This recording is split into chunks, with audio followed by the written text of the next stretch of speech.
ठीक है, जब मुझे मेरी माँ के पास रखा गया तब सोचो उसने क्या कहा, इसे दूर ले जाओ। ये बहुत ही दुखद घटना थी। मुझे लगा कि मैं मेरे खुद के माता पिता पर बोझ हूँ। मैंने माँ से कहा कि आप लोगों के चले जाने के बाद मेरी देखभाल कौन करेगा। देखो, मुझे कोई भविष्य या आशा नहीं दिखाई दे रही। अगर मेरे जीवन में परमेश्वर नहीं होते और मैं यीशु से नहीं मिलता मेरे जीवन में, तो मैं आज यहाँ न होता।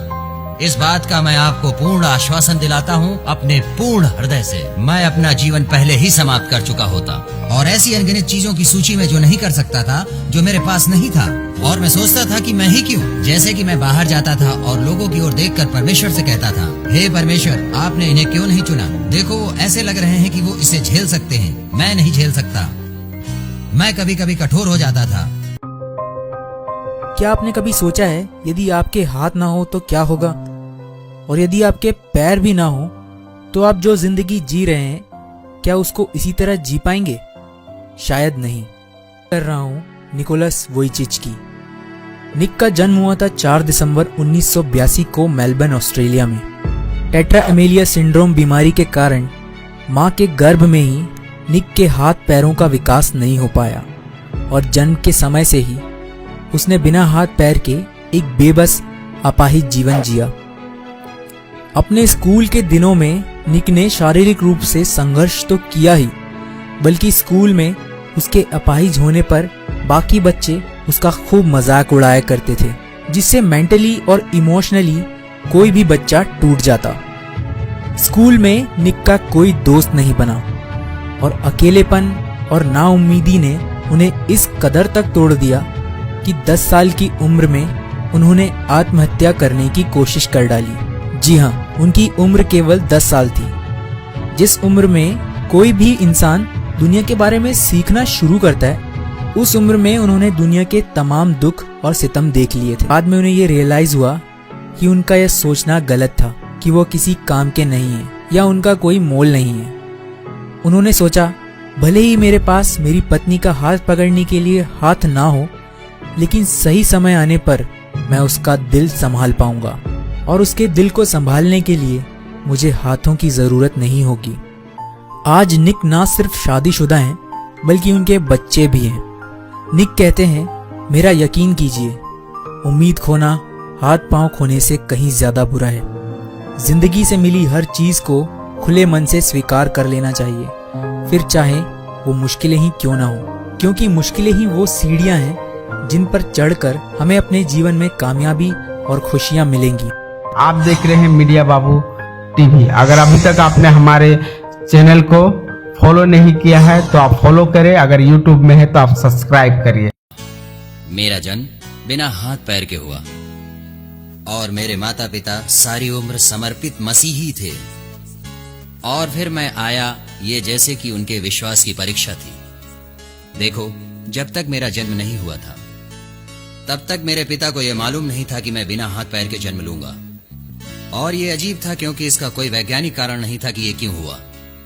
पर सबसे बड़ा प्रश्न यह है कि यदि प्रभु मेरे माता पिता से प्यार करते तो उनके साथ इतना बुरा क्यों होने दिया, क्यों?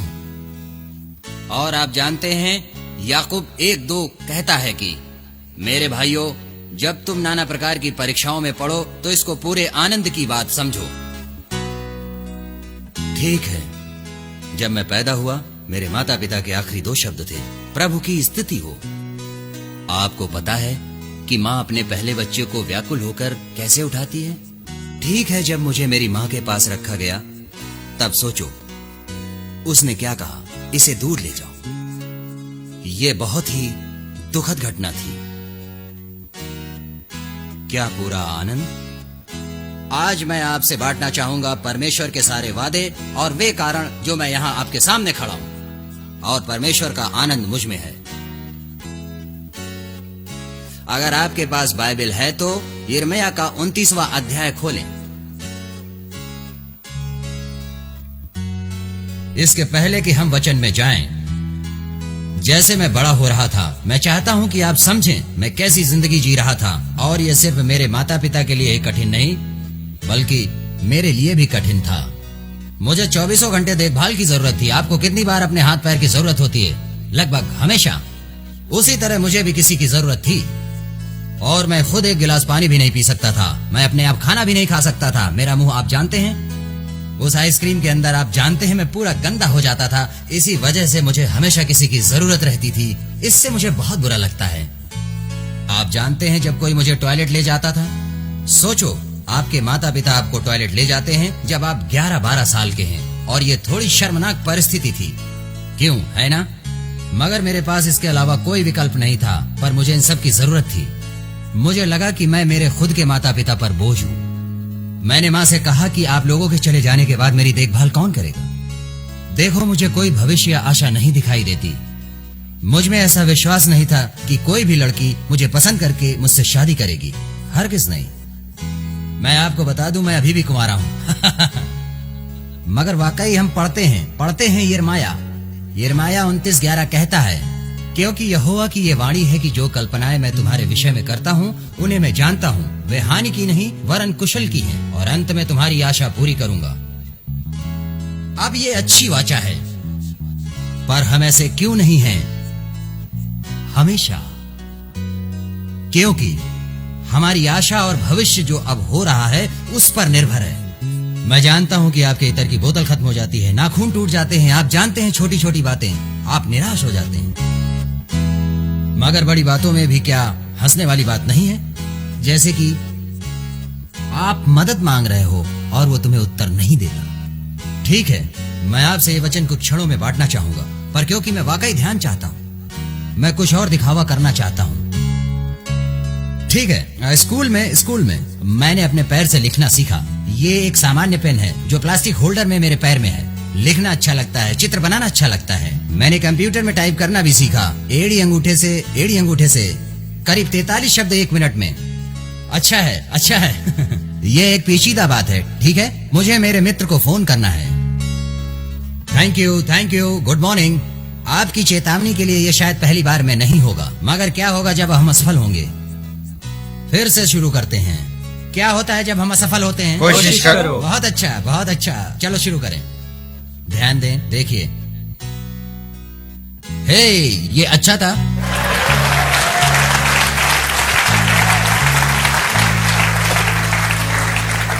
ये कठिन था, कभी कभी ये बहुत कठिन था, और ऐसी अनगिनत चीजों की सूची में जो नहीं कर सकता था, जो मेरे पास नहीं था, और मैं सोचता था कि मैं ही क्यों। जैसे कि मैं बाहर जाता था और लोगों की ओर देखकर परमेश्वर से कहता था, हे परमेश्वर, आपने इन्हें क्यों नहीं चुना? देखो वो ऐसे लग रहे हैं कि वो इसे झेल सकते हैं, मैं नहीं झेल सकता। मैं कभी कभी कठोर हो जाता था। मैं अपना जीवन समाप्त करना चाहता था 10 साल की उम्र में ही। मैं कुछ नहीं देख पाया। मुझे पता चला क्यों उसने मुझे ऐसा बनाया और मैं गुस्सा हो गया। मैंने कहा, परमेश्वर साबित करके तू सच्चा है और तूने मुझे बनाया और तू मुझसे प्रेम करता है। क्यों? मैं ही क्यों? परमेश्वर ने मुझे उत्तर नहीं दिया। सालों साल आप ऊबते नहीं जब ईश्वर तुम्हें जवाब नहीं देता। आइए हम उस वचन को फिर देखें। क्या होता है जब आप कुछ मांगते हो और नहीं पाते, और आप कुछ खोजते हो और नहीं मिलता? यिर्मयाह 29:12 कि तब उस समय तुम मुझको पुकारोगे और आकर मुझसे प्रार्थना करोगे अपने पूरे हृदय से। जब तुम मुझे पुकारोगे और ढूंढोगे, जब तुम पुकारोगे और ढूंढोगे, तब मैं तुम्हारी सुनूंगा। यही प्रभु की वाणी है। अब वो मुझे सुनना क्यों नहीं चाह रहा था?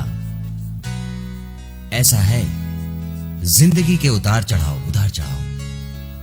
और उस उतार के समय में आप सच में जानते हैं कि तुम्हें परमेश्वर की जरूरत है, और एक कारण है कि उसने आपको अब तक जवाब क्यों नहीं दिया। आज सुबह आपको मैं बता दूं कि किस्मत, मौका या संयोग ऐसा कुछ नहीं होता कि आज इस सुबह आप यहाँ हो, और आपके संघर्ष, परेशानी और चिंताएं जो आज हैं, ये परमेश्वर से हैं, मानो या ना मानो। क्यों वो हमें संघर्ष में ले जाता है और हमें परेशानियों में डालता है, ताकि हम मजबूत हो सकें और हम उसके करीब आएं और उसमें बढ़ें। सभी बातों में उसका मकसद है। रोमियो में प्रेरित पौलुस कहता है, जो महिमा उसने हमारे सामने प्रकट की है, उसके सामने ये परेशानियां कुछ भी नहीं हैं।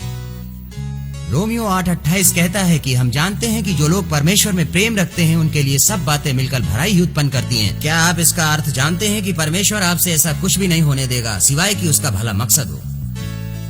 फिर आप मुझे देखकर कहेंगे इसमें से भलाई की कौन सी बात आ सकती है।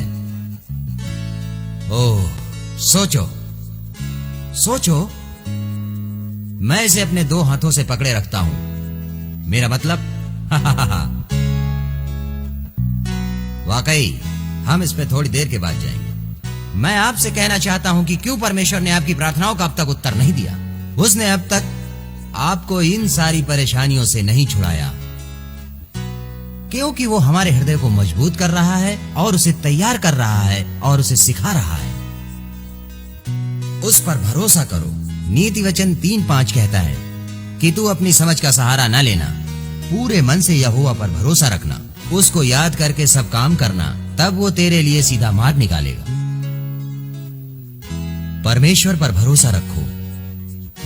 पर देखो, मैं तुमसे यहां ये सब कह सकता हूं और अगले हफ्ते तुम उदास हो जाओगे। अरे, मेरी कार खराब हो गई। देखो, मैं ये नहीं चाहता कि आप घर जाओ और मेरे बारे में सोचो कि मैं सिद्ध मसीही हूं, क्योंकि मैं अच्छा मसीही नहीं। जो कुछ आप मुझ में देख रहे हैं वो एक मसीह होने के नाते वो परमेश्वर है। जो कुछ मुझ में अच्छा है वो कुछ नहीं, बकवास। मेरे अंदर कुछ अच्छा नहीं। पर ये जो चुनौती आप मुझ में देख रहे हो, जो मुझ में है, वो इसलिए कि परमेश्वर मेरी प्रार्थना सुन ले। और शैतान जैसे मेरे पास आता था और कहता था कि नीक, मुझे लगता है कि तुम्हें पहले ये करना चाहिए, वो करना चाहिए, और शायद जब तुम बेहतर बनो तब ईश्वर तुम्हारी प्रार्थना सुनेगा। मुझे लगा शायद मैं धीरे से प्रार्थना करूं और बार बार दोहराऊं तो शायद परमेश्वर मुझे सुनेगा। जरा बाइबल खोलो, चिंता मत करो, कुछ नहीं, कुछ नहीं। पर यह कहता है तुम परमेश्वर को कब पाओगे? जब तुम उसे खोजते हो अपने पूरे हृदय से, वो आपको मिल जाएगा। प्रभु घोषित करता है कि तुम उसे पाओगे, बस उसकी खोज करते रहो। वो आपकी सारी बातों को जानता है। तुम्हारी भावनाओं से पहले वो तुम्हारी प्रार्थना को जानता है। वो तकलीफें जिससे आप गुजर रहे हो उसे पता है। वो आपके दिल की इच्छाओं को जानता है और यही वो जीवित बलिदान है जो हमें देना है। इसका मतलब क्या है? जब तक मैं मेरी इच्छाओं को, परेशानियों को, चिंताओं को, निराशाओं को, अपनी नाराजगी को या अपने मकसद को और अपने सपनों को, ख्वाहिशों को, इच्छाओं को डाल न दूं यीशु मसीह के चरणों में, पर मैं अब भी उलझन में था। क्योंकि यदि परमेश्वर इतना अच्छा है और सिद्ध है, मेरे लिए योजना है, तब उन्होंने मुझे ऐसा क्यों बनाया? वो मेरे साथ क्या कर सकता है? आप भी शायद ऐसा सोचते होंगे। मैं वो सब भी बताऊंगा। मगर जब मैं 15 साल का हुआ, मेरे साथ ऐसा ही हुआ। हम यूहन्ना की किताब 9वां अध्याय बाइबल क्लास में देख रहे थे और वहां पर यीशु चेलों के साथ एक जन्म से अंधे व्यक्ति के पास जाते हैं। चेलों ने यीशु से पूछा कि ये आदमी जन्म से अंधा क्यों है? आप जानते हैं यीशु ने क्या कहा? ताकि परमेश्वर का कार्य इसके द्वारा प्रकट हो जाए। आइए इस बारे में सोचें। अगर परमेश्वर मुझे अभी हाथ पांव दे दे तो आप आश्चर्य से कहोगे, वाह, हम हमेशा के लिए बदल जाएंगे, है ना? तो मेरे पास ये अजीब योजना थी कि मैं दौड़ कर जाऊं और परमेश्वर से पूछूं कि ये योजना कैसी है। मैंने कहा, मुझे हाथ और पैर दे दो। मैं टीवी पर जाऊंगा और ओपरा विनफ्री शो में भी जाऊंगा। मतलब कि मैं कुछ भी करूंगा आपके लिए। मैं अपना स्कूल छोड़ूं जो सुनने में अच्छा लगता है, सेवकाई करने के लिए जाना, दुनिया के छोर तक जाना, बस आपके लिए जाना। उसने उत्तर नहीं दिया। अगर इस कहानी को छोटा करूं तो ऐसा हुआ कि परमेश्वर ने मुझसे कहा, नीक, तुझे सच में हाथ और पैर क्यों चाहिए? मैंने कहा, प्रभु, एक जीवित गवाही बनना है आपके सामर्थ, अनुग्रह और प्रेम की। मुझे दुनिया के छोर तक जाना है, तो जब तुम मुझे हाथ पैर दोगे तो मैं सबको साबित कर सकूंगा कि तुम सच्चे हो, और मैं सारे संसार से कहूंगा कि तुम चाहे कोई भी परिस्थिति से गुजर रहे हो, परमेश्वर उसे जानता है और अपने समय में वो तुम्हें बाहर निकालेगा। उसके समय में, हमारे समय में नहीं, क्योंकि ऐसी कुछ बातें हैं जो वो हमें सिखाना चाहता है। वही भरोसा हमारे हृदय में होना चाहिए।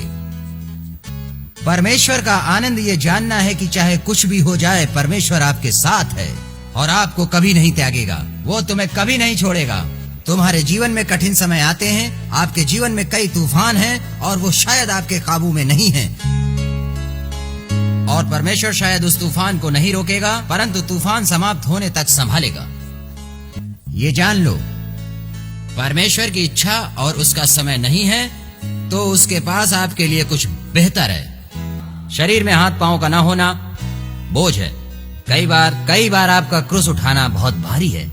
जब ये होता है, याद रखें आपकी सेवकाई और प्रभु यीशु के क्रूस को देखिए, और उसका दायां हाथ अब क्रूस पर है। निक आपके पास दायां हाथ नहीं है जो क्रूस पर खिले से ठोका जाए। आप देखिए बायां हाथ जिसे क्रूस पर ठोका गया है। निक तुम्हारे पास बायां हाथ नहीं है जिसे क्रूस पर ठोका जाए। फिर उस पांव को देखिए जिसे क्रूस पर ठोके गए हैं, वो कीले से ठोके गए हैं। तुम्हारे पास पांव नहीं है जिसे कीले से ठोका जाए। प्रभु ने जिस रूप में आपको बनाया है, यह निर्धारित नहीं करता कि आप क्रूस पर चढ़ सकें, क्योंकि यीशु आपके लिए क्रूस पर चढ़े। आप यीशु के एक सीमित अंग हो जो बाहर जाकर प्रभु का सुसमाचार फैलाएगा, जैसा किसी ने सपने में भी नहीं सोचा।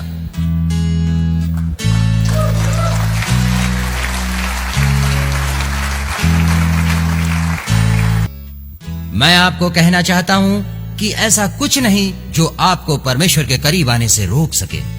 आज यह महत्वपूर्ण नहीं कि आपका परमेश्वर के साथ कैसा रिश्ता है। वो आपको चाहता है, वो आपको बहुत चाहता है, और वो ये जानता है कि दिल से आपको उसकी जरूरत है। जब आप टूट जाते हैं तो यीशु का बलिदान याद करो जो उसने हमारे लिए किया। ये सिर्फ एक झलक है जिससे वो गुजरा। नहीं, हम उसके बगैर हमारे जीवन में कुछ नहीं। अगर मेरे जीवन में परमेश्वर नहीं होते और मैं यीशु से नहीं मिलता मेरे जीवन में, तो मैं आज यहां ना होता। इस बात का मैं आपको पूर्ण आश्वासन दिलाता हूं अपने पूर्ण हृदय से। मैं अपना जीवन पहले ही समाप्त कर चुका होता। किस चीज से संघर्ष कर रहे हो और किसके इंतजार में हो? क्या आप परमेश्वर के प्रगटीकरण का इंतजार कर रहे हो? और कितना चाहते हो कि परमेश्वर अपने आप को प्रकट करे? उसने अपने इकलौते पुत्र को भेजा, और हम कितना मांग सकते हैं? इससे बड़ा कोई उपहार नहीं कि पवित्र आत्मा आप में बसना चाहती है। अगर आपको प्रार्थना की जरूरत है तो खड़े हो जाएं। अगर आप अपना जीवन यीशु को देना चाहते हैं आज, तो फिर आगे आइए, और यीशु आपके हृदय को छू रहा है।